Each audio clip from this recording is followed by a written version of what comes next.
Whenever I'm in need and I'm looking for help, God, you're always there for me.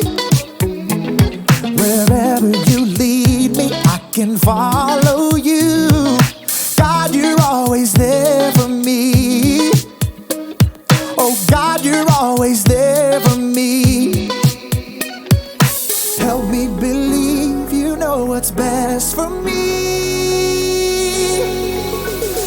I feel it in my soul when you are in control. I got one life to live and I wanna live it your way. Oh yeah, I do what I should do when you help me choose. I got one life to live and I wanna live it your way. Oh yeah, I got one life to live and I wanna live it your way. Oh yeah, one life to live and I wanna live it your way. Whenever I'm lost and I don't know where to turn, God, you're always there for me. Wherever I go, you're always by my side. God, you're always there for me. Oh God, you're always there for me.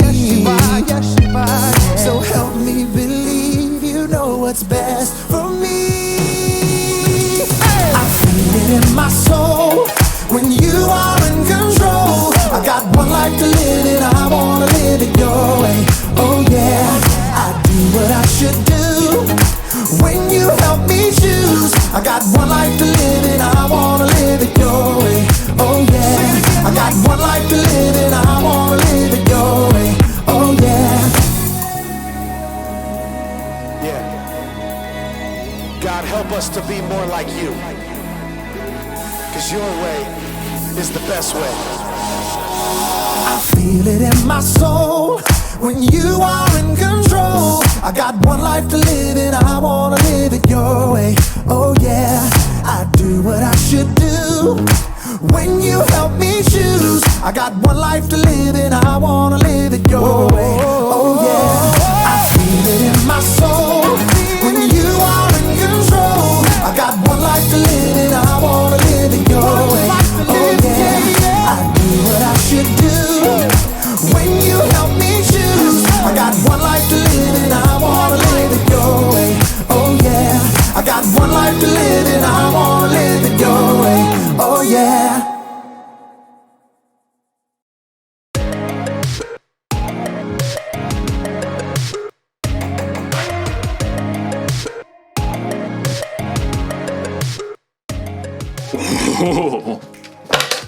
Hello everyone, my name is Jacob, here today to talk to you about self-control. Self-control is choosing to do what you should, even when you don't want to.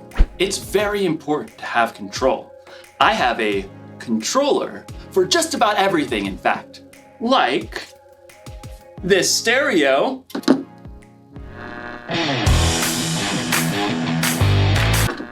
Thanks, stereo.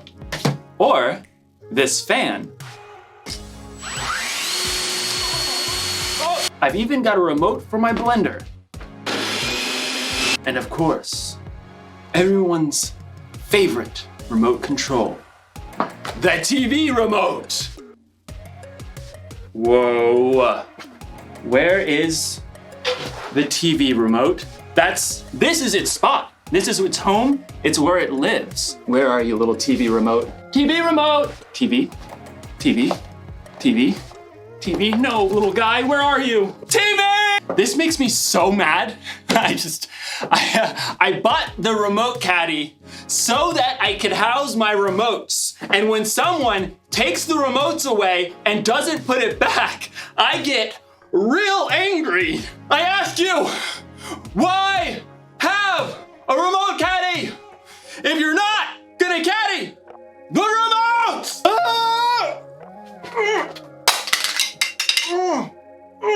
What's going on? Oh, I think I'm paused. Okay, maybe this is for the best. I was really losing my temper there. Okay, I feel better. You can unpause me now.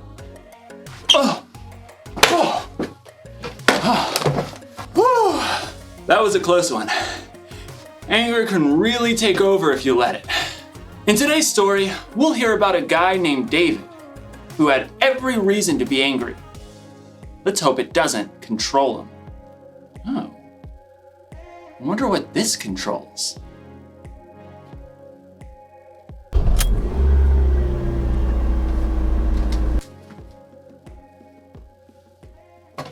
I don't even own a car. The Bible. It's 66 books of history, stories, letters, and poetry that fit together to form God's one big story. The epic adventure of how He created us and loves us so much that He made a way to rescue us. As we travel through the Bible, from Genesis to Revelation, we discover people who met God and found their lives changed forever. Now, for an amazing story. Inspired by the book of 1 Samuel, chapter 24.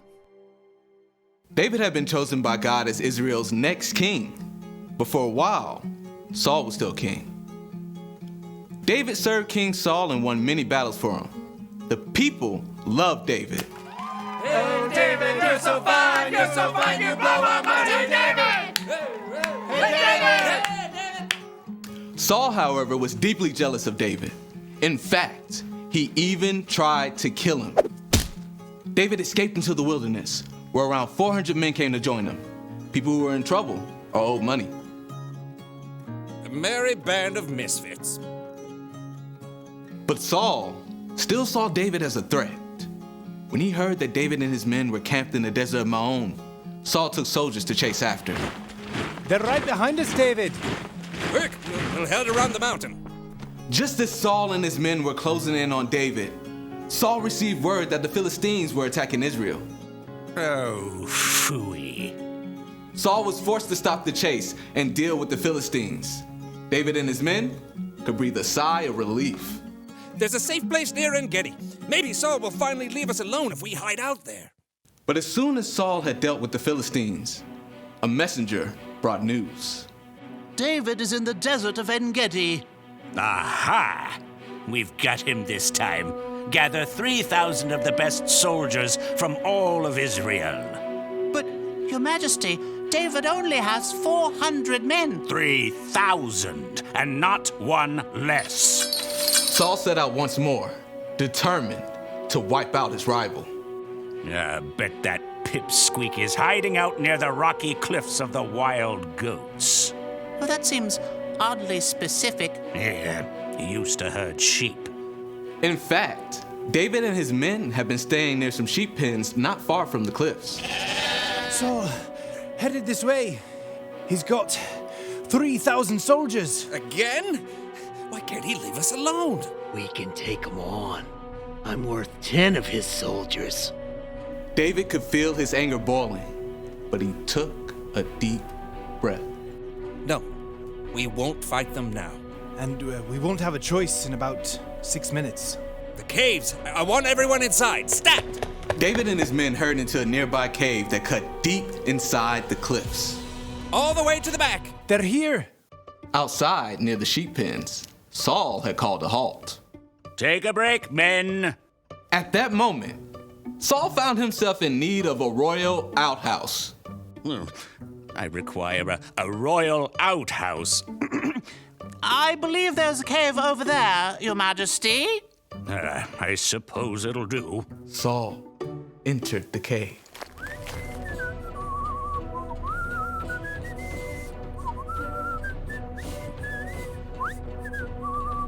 Far back in the cave, David and his men froze.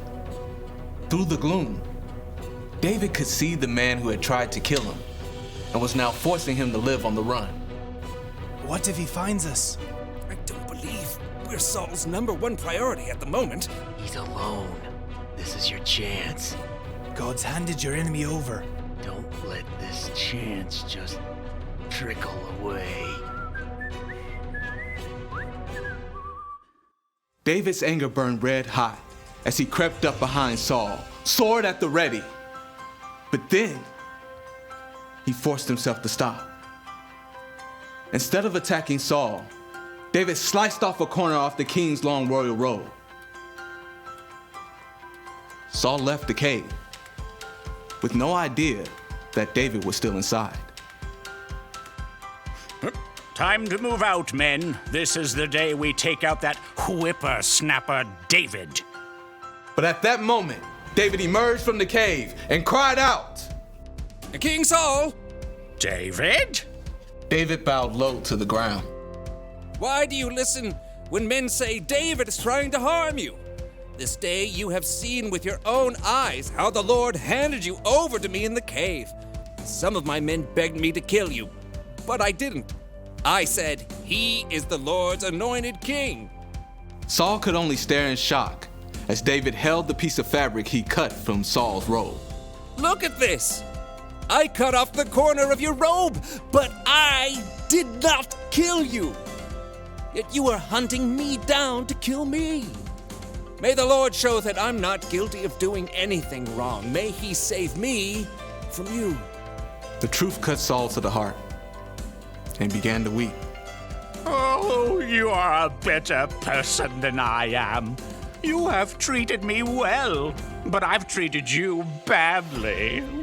May the Lord reward you. I know for sure that you will be king.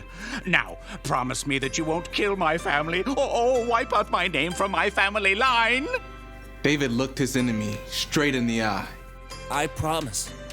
Then Saul and his men returned home, and David and his band of misfits returned to their usual hiding place.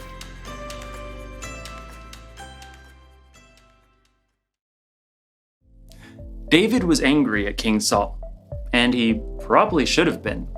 King Saul was trying to kill David. But even in his anger, David didn't lose control. He paused and thought and didn't let his anger take over.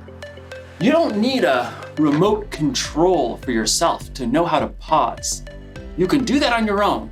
If you're angry because someone borrowed something they weren't supposed to, or someone said something that really hurt your feelings, you could just fly off the handle. Or you can pause, count to 3 or 10 or 100 if you have to, and think about how you're going to respond. Remember, you can pause in real life, but what you can't do is rewind. Once you've said or done something in anger, it's out there. You can never take it back. I'm not saying you shouldn't ever get angry. In fact, Jesus himself got angry, but he had good reasons to get angry. And so do we sometimes. It's like when you or someone you know is being treated unfairly.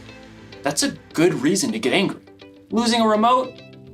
Probably not the best reason to get angry, but good anger or bad, it's still wise to keep control of your anger instead of letting it control you. That's the one thing to remember today. Don't be controlled by your anger. Count to 10 and keep your cool. Music! Okay. Music! Oh, that's the... Okay. I gotta get a universal remote. I'll see you next time.